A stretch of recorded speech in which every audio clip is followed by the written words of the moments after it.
કલોલના railway પૂર્વ વિસ્તારમાં આવેલી સ્વસ્તિક સોસાયટીમાં મોટા વિવાદે જોર પકડ્યું છે। સોસાયટીના કોમન પ્લોટમાં મોબાઈલ ટાવર ઊભું કરવાની યોજના સામે ત્યાંના રહેવાસીઓએ કડક વિરોધ નોંધાવ્યો છે। સોસાયટીના પ્રમુખ મંત્રી દ્વારા મોબાઈલ ટાવર ઊભું કરવાનો પ્રયાસ કરવામાં આવ્યો હતો, પરંતુ આ નિર્ણયને લઈ સોસાયટીના લોકો અને આસપાસની અન્ય સોસાયટીના રહીશોએ આ ભારે અસંતોષ વ્યક્ત કર્યો છે। લોકોનું કહેવું છે કે મોબાઈલ ટાવરથી આરોગ્યને જોખમ છે અને આ ટાવર સોસાયટીમાં જ આવે આંગણવાડી કેન્દ્રની નજીક બનાવવામાં આવે છે, જે નાના બાળકો માટે ખતરનાક સાબિત થઈ શકે છે। વિરોધકર્તાઓએ આ મામલે મામલતદાર અને પ્રાંત અધિકારીને આવેદનપત્ર આપી મોબાઈલ ટાવર ન લગાવવા માટે તેવી માંગણી કરવામાં આવી છે। આમ સોસાયટીના રહીશોએ પોતાના આરોગ્ય અને બાળકોની સુરક્ષા માટે આકરા પગલાં લીધા છે। હવે આ મામલે સત્તાવાળાઓએ શું પગલાં લેશે તે જોવાનું રહ્યું છે। સ્થાનિક તંત્ર દ્વારા હજુ કોઈ પણ સત્તાવાર નિવેદન આપવામાં આવ્યું નથી, પરંતુ રહીશો દ્વારા આ મુદ્દે તેમના હક માટે લડવા સજ્જ છે।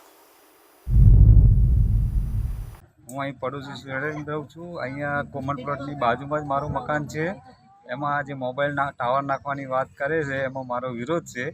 વિરોધ કરવાનું કારણ એટલું જ છે કે એનાથી શારીરિક સ્વાસ્થ્યને નુકસાન થાય છે, એ ફલિત થયેલું છે। જે લોકોને ત્યાં ટાવર નખાયેલા છે એ નાગરિકોની ફરિયાદ છે, મકાનો ખાલી કરીને બીજે રહેવા જતા રહ્યા છે। અહીંયાનાથી એક તો બેચેની આવે છે, ઉલટી થાય છે, માથું ચડે છે, વત્તા મોટો ભય કેન્સરનો રહેલો છે, એટલે અમારો આમાં વિરોધ છે। કોમન પ્લોટ ધાર્મિક સામાજિક માટે બનાવેલું છે, બીજા કોઈ માટે નથી। સારા એવા પ્રસંગો માટે છે, એટલા માટે કોમન પ્લોટ છે। બાકી ટાવર ઊભું કરવા માટે ટાવર ઊભું કરશે તો બાજુમાં જ રહીએ છીએ, એના આરોગ્યને નુકસાન કરતા છે। બાજુમાં આંગણવાડી હાલે છે, તો આંગણવાડીના બાળકોને પણ નુકસાન કરતા છે।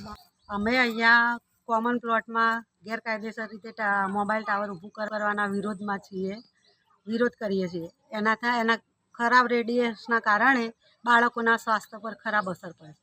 એના 100 મીટર એરિયાની અંદર આંગણવાડી આવેલી છે, જે બાળકો 5 વર્ષથી નીચેની ઉંમરના છે।